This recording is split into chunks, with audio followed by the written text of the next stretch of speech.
तो दोस्तों India versus Sri Lanka की जो ओडीआई सीरीज चल रही है, इसमें काफी प्लेयर्स को हमने भाई इंटरनेशनल क्रिकेट में कमबैक करते हुए देखा है, जिनमें से बहुत सारे ऐसे थे जो भाई T20 आईज ज्यादा नहीं खेलते इंडिया के लिए या फिर उनको लिया नहीं जाता। तो इनमें से एक नाम तो श्रेयस अय्यर भी है, जिनको भाई बीसीसीआई ने सेंट्रल कॉन्ट्रैक्ट से भी हटा दिया था, लेकिन आईपीएल में भाई केकेआर को जितवाने में उनका बहुत बड़ा योगदान रहा। कप्तान थे वो और आईपीएल अपनी टीम को जिताया। उसके बाद इस ओडीआई सीरीज में उनकी वापसी हुई है। लेकिन अब श्रेयस अय्यर को ऐसा क्या करना होगा कि वो दोबारा बीसीसीआई के सेंट्रल कॉन्ट्रैक्ट लिस्ट में आ जाएं?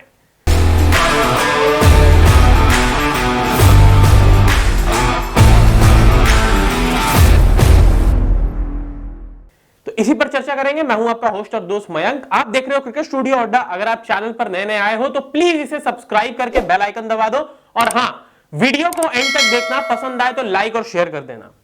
अब देखो भाई, क्या है कि श्रेयस अय्यर जो कि इंडिया वर्सेस इंग्लैंड की टेस्ट सीरीज के समय उन्होंने 2 टेस्ट मैचेस खेले थे, लेकिन क्या है कि तीसरे टेस्ट के समय उनको थोड़े बैक में स्पैजम्स वगैरह आ गए थे, जिसकी वजह से उन्होंने थोड़ा सा ब्रेक ले लिया था और कुछ रणजी ट्रॉफी मैचेस से भी अपने आप को एक्सक्यूज कर लिया था कि ठीक है भाई, 1-2 मैचेस में स्किप कर देता हूं।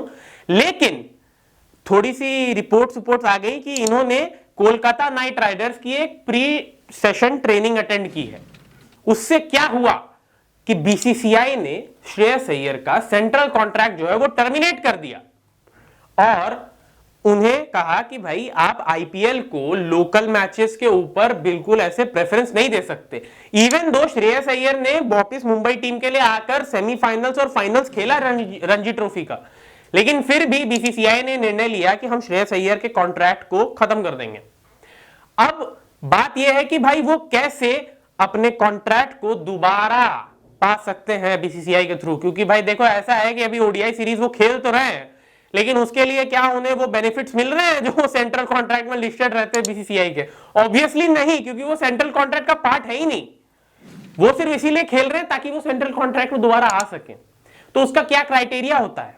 अब क्या है कि ग्रेड सी तक भी आने के लिए आपको जो करंट साइकिल है, जिसमें आप मान लीजिए आप कॉन्ट्रैक्ट में नहीं हो, तो करंट साइकिल में आपको या तो 3 टेस्ट खेलने पड़ेंगे, या तो 8 ओडीआई मैचेस खेलने पड़ेंगे, या फिर 10 T20 आईज खेलने पड़ेंगे।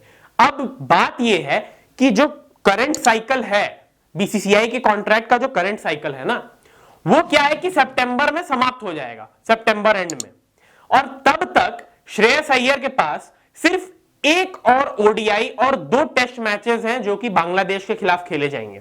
तो भैया ये बहुत मुश्किल बात है कि आप श्रेयस अय्यर यहां से कैसे ही अपने आप को सेंट्रल कॉन्ट्रैक्ट के लिए एलिजिबल करेंगे या कर पाएंगे कि नहीं? तो इसका जवाब है कि नहीं कर पाएंगे, क्योंकि अनटिल एंड अनलेस आप या तो 3 टेस्ट मैचेस कंप्लीट कीजिए अपने जो करंट साइकिल चल रहा है, या फिर आप 8 ओडीआई मैचेस कंप्लीट कीजिए, या फिर 10 T20 आई मैचेस कंप्लीट कीजिए।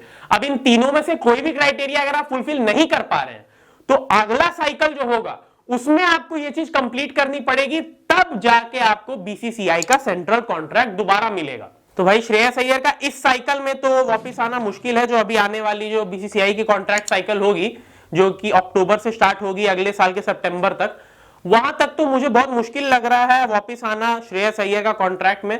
लेकिन हां, उसके बाद अभी जो साइकिल होगा उसमें अगर उन्होंने भाई ओडीआईज खेले, 8 ओडीआईज या फिर 3 टेस्ट मैचेस या 10 T20 आईज, तो फिर श्रेयस अय्यर जो है वो सेंट्रल कॉन्ट्रैक्ट में वापस आने के लिए एलिजिबल होंगे। और मुझे तो लगता है कि डेफिनेटली ये चीज ईशान किशन पर भी लागू होनी चाहिए।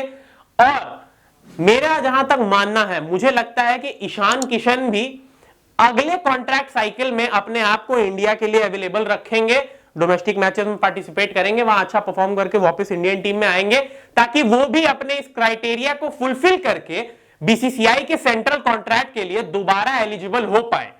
तो भैया देखना होगा कि इन दोनों में से मतलब मेन तो यहां पर श्रेयस अय्यर पे ही फोकस है, क्योंकि वो इसी साइकिल में वापस तो आ गए हैं।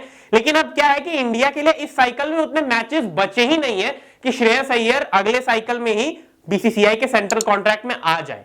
उन्हें मोस्ट प्रोबेबली अगले के अगले साइकिल का वेट करना होगा ताकि वो सेंट्रल कॉन्ट्रैक्ट की लिस्ट में आए और बेनिफिट्स भाई अपने रखें। भाई ऑब्वियस ही बात है, बीसीसीआई के सेंट्रल कॉन्ट्रैक्ट के भी काफी बेनिफिट्स होते हैं। अगर आप ग्रेड ए के प्लेयर है तब तो बहुत ज्यादा होते हैं, ग्रेड बी में थोड़े से हल्का कम, ग्रेड सी में और थोड़ा कम, ऐसे ऐसे होता है। तो भाई लेट्स सी श्रेयस अय्यर का फ्यूचर यहां से कैसा जाता है। अभी तक तो ओडीआई सीरीज में उनका फॉर्म उतना खास रहा नहीं है। होपफुली अगर तीसरे ओडीआई में वो अच्छा प्रदर्शन करते हैं तो आगे उन्हें और भी कंसिडर किया जाएगा। फिलहाल के लिए तो इस वीडियो में इतना ही। अगर आपको वीडियो पसंद आई हो तो लाइक और शेयर कर दो और चैनल को सब्सक्राइब कर दो। मैं मिलता हूं आपसे अगले वीडियो में, तब तक के लिए बाय बाय।